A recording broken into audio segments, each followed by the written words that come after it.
मतलब ब्रांड। পুষ্পা দিয়ে ভারত জুড়ে জনপ্রিয়তা পেয়েছেন আল্লু অর্জুন। এই সিনেমার দ্বিতীয় পর্ব পুষ্পা দ্য রুল 1700 কোটি রুপির বেশি আয় করেছে। এতে ভারতের প্রত্যন্ত অঞ্চলের এক চোরাচালানির চরিত্রে অভিনয় করেছিলেন আল্লু। নতুন সিনেমায় তিনি সুপারহিরো। অ্যাটলি পরিচালিত এই সিনেমা দিয়ে বিশ্বব্যাপী সাড়া ফেলে দেওয়ার মিশনে নেমেছেন আল্লু অর্জুন। জওয়ান, বিগিল, হেরির মতো সুপারহিট সিনেমার পরিচালক অ্যাটলি কুমারের পরিচালনায় প্রথমবারের মতো অভিনয় করছেন আল্লু।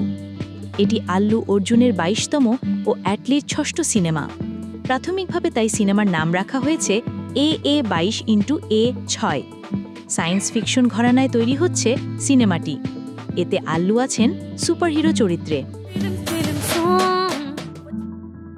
অ্যাটলি ও আল্লু অর্জুনের এই সিনেমায় আরও অভিনয় করছেন দীপিকা পাড়ুকোন, জাহ্নবী কাপুর ও মৃণাল ঠাকুর। গল্পের প্রধান ভিলেন হিসেবে দেখা যাবে রাশ্মিকা মান্দানাকে।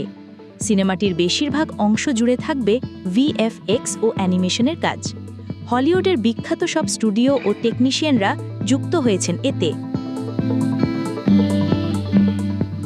AA22x6 সিনেমায় দ্বৈত চরিত্রে অভিনয়ের কথা ছিল আল্লু অর্জুনের। তার ভক্তদের জন্য আরও আনন্দের খবর, দুটি নয়, নতুন সিনেমায় একাই 4টি চরিত্রে অভিনয় করছেন আল্লু। বলিউড হাঙ্গামা জানিয়েছে তিনি একাই হচ্ছেন পুরো পরিবার, দাদা, বাবা আর 2 ছেলে, মোট 4টি চরিত্রে দেখা যাবে তাকে। এটাই হতে যাচ্ছে আল্লুর ক্যারিয়ারের প্রথম বহুমুখী চরিত্র। প্রথমে দাদা ও বাবা 2টি চরিত্রে অভিনয়ের কথা ছিল আল্লুর, তবে পরবর্তী সময়ে অভিনেতা নিজেই 4টি চরিত্রে অভিনয় করার আগ্রহ প্রকাশ করেন।